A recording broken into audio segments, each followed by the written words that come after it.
que é para a pessoa tomar um puxão de orelha. Mas assim, análise de foto, de vídeo, a mesma sensibilidade que eu tenho aqui, eu tenho vendo um vídeo. Eu lido com várias consciências. E uma dessas consciências é essa consciência de projetar a minha mente para a casa da pessoa. E lá eu consigo pegar tudo que tem. Tudo. E é claro, tem coisas que são muito particulares da pessoa. Então, eu não vou falar, ó, teve traição, ou, né, coisas, brigas de família, coisa desse tipo, eu não entro em detalhes. Mas já teve gente que te procurou pra isso, por Teve, exemplo? teve. Quero saber se minha esposa, meu esposo... Tá me traindo. Tá me traindo. Você pode me ajudar com isso? Eu não falo. A gente tem uma ética. Porque assim, eu não vou especular sobre a vida da pessoa, mas eu vou tratar o que ela precisa naquele momento. Ah, eu tô passando por um problema de depressão. De repente, na minha casa tem algo que me influencia. Pode ter? Pode. Mas eu não vou predeterminar que, tá acontecendo isso por causa de, sei lá, tem uma traição. Aí não. Aí é colocar mais problema na vida de uma pessoa. Aí não é justo. Entendi. Então a gente tem muito cuidado quando a gente vai analisar uma casa. Tem coisas que a gente fala, tem coisas que não. Para proteger a pessoa e evitar mais complicação. Porque a pessoa vai carregar aquilo. Vai chegar para o outro e vai falar: o tio Spook falou que você tá me traindo. E o cara entra em contato comigo e fala que tô traindo nada. E aí, como é que fica dito pelo não dito? Então, a gente não dá tanta abertura. Não entra nesses detalhes. Eu tomo liberdade com você, com o clone. Com Lira. Sim. Um pouquinho mais zeloso com ele. O Lira me apresentou o ele seu trampo. E foi muito legal, assim. Ele tem um pouco mais de medo, eu acho. Então, né? Exatamente.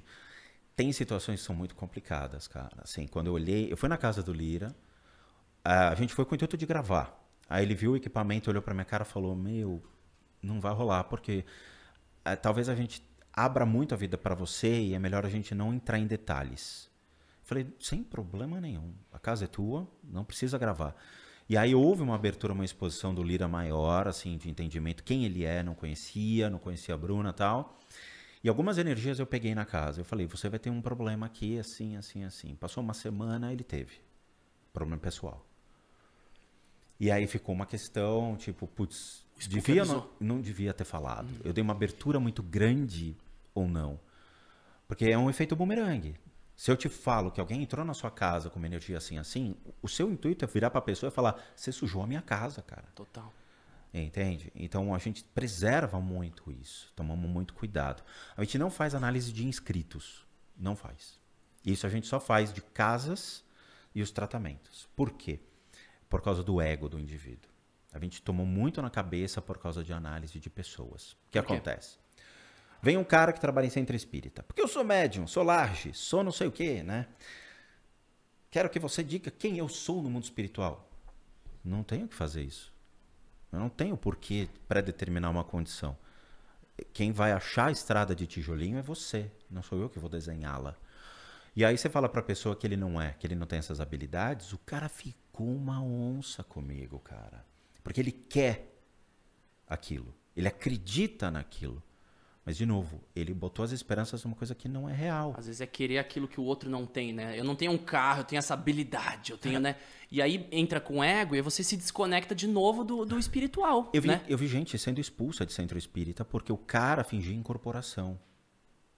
Eu trabalhei 10 anos com isso. Tem muita atuação no meio? Tem muita atuação. E às vezes o cara fica de olho, o dono da casa fica de olho e fala: não, deixa a pessoa, vamos ver até onde vai. Até onde vai essa encenação? Porque médium é um título dado para uma pessoa que trabalha em centro espírita.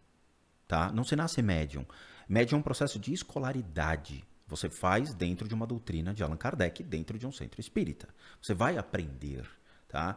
Claro, a gente tem um bando aqui, Bani Candomblé, que tem os seus princípios para desenvolver a mediunidade. Beleza. Mas chega uma hora que você vê que a pessoa está atuando, que ele é um ser humano normal. Às vezes o cara não está no dia bom. Às vezes o cara não está legal. E aí recomenda-se que ele vá para casa. Não está legal, não atende. Tá? Eu fiquei 10 anos trabalhando em centro espírita. Em resumo, quando eu entrei nessa, eu falei, vou estudar. Vou dar a cara para bater. Então eu fiquei centro espírita kardecista, depois eu fui para Umbanda.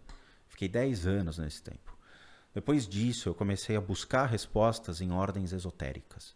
Então fui para Rosa Cruz, fui para o martinismo, fui convidado a virar maçom, mas naquela época eu já não estava mais afim de ordem esotérica. Então eu fui até a loja maçônica convidado, recebi uma ligação dizendo, a gente precisa falar com você. Entrei para uma sociedade muito legal na época de padres espanhóis chamada Sociedade das Ciências Antigas. Cara, espetacular o trabalho deles. E é um negócio totalmente anônimo, que você procura na Você não internet, conhece tem os sobre, caras. não tem, né? Não, o trabalho é tudo por e-mail. Mas depois de 4, 5 anos eles me chamaram. Aí eles entraram em contato e falaram, a gente precisa te ver. Do nada, cara. Era uma sexta-feira chuvosa em 2006, se eu não me engano. Eu estava trabalhando no mercado financeiro. Aí os caras entraram em contato, marcaram comigo numa igrejinha lá em Pinheiros. Eu entrei e conheci os caras. Caramba. Você fica meio assustado, cara. Foi Meio Matrix, engraçado. né? Você vai conhecer o... E aí, porque eu sempre fui um cara que respondia muito na hora. Então o cara me mandava um e-mail com um monte de questão sobre filosofia, sobre mitologia, astrologia. Eu respondia no dia. E o cara começou a falar, não, vou trucar ele. Porque o prazo para resposta às vezes era 30 dias. Eu respondia no dia. E para mim eu respondia na hora, porque eram coisas que eu já tinha lido, já tinha aprendido. E aí trucava, e o cara falou, eu quero te conhecer. Só que começou a ter uma obrigatoriedade que eu não queria. Dentro de uma prática de fé, coisas assim. Eu falei, não, eu vou com calma agora. Aí eu comecei a me dedicar eu fui em sinagoga, fui aprender com os rabinos, aprendi um monte de coisa. Você não queria se prender a um grupo, né? De jeito nenhum. Você queria viver aquilo Não, intensamente eu e queria entender ver qual até era mais real? O Não. limite. O limite. E o que é buscar o limite? Eu vou Qual te grupo é mais explicar. real? Qual se conecta mais? Qual Então, que é a busca? Eu vou te mostrar o limite. Quando eu saí da Umbanda, porque realmente eu vi o que era Umbanda realmente, sem preconceito, sem discriminação, mas é que as pessoas têm que entender o que está por detrás daquilo, que são espíritos, que são incorporados, que não existem os deuses que todo mundo coloca, que são orixás, são linhas onde esses espíritos vão atuar. Tá? Então a gente tem que colocar o pé no chão e entender o que é Umbanda realmente. A Umbanda é brasileira, tá? Foi criada no Rio de Janeiro, em Niterói, no Centro Espírita Kardecista, onde um cara que estava trabalhando lá viu um índio na frente dele. Ele falou, pô, isso aqui é o demônio. Aí as pessoas, não, cara, peraí, vamos lá. É só um índio. É um índio.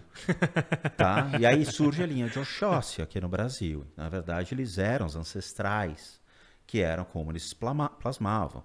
Aí ele se assustou e criou realmente a Umbanda brasileira. Quando eu saí da Umbanda, eu quis aprender sobre os ritos africanos. E aí eu conheci babalorixás africanos. E aí foi o limite, cara. Aí quando você vê o sacrifício de animal, quando você vê realmente, você fica uma noite toda deitado numa rede de palha e começa a ver coisas, a sentir coisas no assentamento, você fala, ah não, cara, aqui é o limite. Porque você, quando entra para uma religião, você tem que entender aquela religião e tem que viver aquilo. Eu não ia nunca sacrificar um animal, mas nunca. Banho de sangue, coisas desse tipo, não. Aí os babalorixás africanos me explicaram o que era aquilo, por que utilizava o sangue do animal e tudo mais. Eu agradeci e falei, aqui é o meu limite. Nesse interim, eu perdi uma tia por câncer, que foi fulminante. Foi assim, tipo, semanas, consumiu ela e matou. E eu fui no velório dela, eu mal tinha contato com ela. A irmã dela, que hoje que é a minha tia que me criou mesmo, assim, que era parte da família, olhou pra minha cara e falou, Rô, tudo que você puder fazer para ajudar uma pessoa, faça. Tudo. E ela é astróloga. Então ela sabia desse meu lado. Ela já tinha feito o meu mapa astral, visto o que ia acontecer até uma data limite da minha vida. Então ele falou, faça. E aí eu comecei a buscar. Então eu fui atrás de Reiki, fui atrás de Magnify Healing, fui atrás de técnicas de terapias alternativas. Como usar o seu dom. Não é um em dom, benefício. é uma habilidade. Dom é um termo, é uma palavra que foi muito imposta pela Igreja Católica. Porque tudo aquilo que eu não posso justificar, eu falo que é do Espírito Santo ou é um dom que ele recebeu de Deus. Mas você acha que tudo qualquer tem. um está apto a treinar esse lado e se aproximar de você? Você acha, o Christian ele pode sentir também o que eu sinto, ver o que eu vejo. Então, tudo na vida é uma prática constante. Você pode se entregar àquilo que você acredita. E dentro da sua crença, você vai ter técnicas relacionadas a terapias alternativas. E com isso, você vai despertar a sua habilidade, mediante aquilo que você acredita. Cada uma dessas técnicas tem um porquê, tem um embasamento. Seja por uma crença, um princípio ou algo que realmente tenha um fundamento. Esse fundamento é o que vai ser aquilo que vai te dar a crença naquela técnica. Eu acredito no Reiki, beleza? Então você vai entrar no curso de Reiki, vai entender de onde veio a técnica e vai começar a aplicá-la. E você vai ter obstáculos. Esses obstáculos são seus. E você pode se sentir mal ou não. Eu me senti mal aplicando Reiki, muito mal. Você puxa a energia do outro para você, Sim, né? e você toca. Se Pela você não pela toca... cabeça? Não, ele é uma sequência de mãos. Então ele vai desde a cabeça até os pés e volta. Então são partes que você vai tocando e você vai canalizando por um único ponto do seu corpo e vai absorvendo e trocando energia. Só que pelo fato de você estar muito perto, essa energia se aproxima de você e entra em você. Tá? Mas tem como fazer reiki à distância também, não tem? Tem. E é uma técnica muito legalzinha, tá? Mas, de novo, vai depender muito do profissional, da capacidade dele, da fé dele e principalmente de se dedicar àquilo. Tem que ter uma dedicação, tá? Tem que ter até mesmo alimento, tem que se preservar muito, tá? E com o tempo eu fui buscando. Então eu fiz mestrado em Reiki, fiz mestrado com certificados, com diplomas, com tudo documentado, não é uma especulação. Eu mostro isso nos vídeos, todos os certificados, tá? E achei muito legal, muito válido, mas para mim não foi, para mim. Aí eu fui para outras técnicas. E aí eu comecei a entrar no budismo tibetano, eu comecei a buscar respostas mais filosóficas sobre a existência. E cara, quando você entra no budismo tibetano, você se apaixona. Foi um momento que eu me encontrei e foi muito interessante porque assim, eu frequentei o mesmo templo que a mãe da Dani. No Tibete? Não, aqui no Brasil. Frequenta. E depois eu fui conhecer a Dani pelo canal. E aí quando a gente se encontrou... Vocês se conheceram sintonizados com a mesma proposta e o mesmo objetivo. Mesmo. Isso é muito Nós incrível. éramos praticantes budistas. Muito incrível. Ela praticou durante muito tempo uma linhagem específica, tá? Eu fui para uma outra linhagem, de outra família, mas sempre andando em linha. Ou seja, a gente sempre buscou os mesmos princípios. E aí hoje nós temos, ela tem o altar dela, eu tenho o meu altar, a gente pratica o budismo, faz as orações e tal.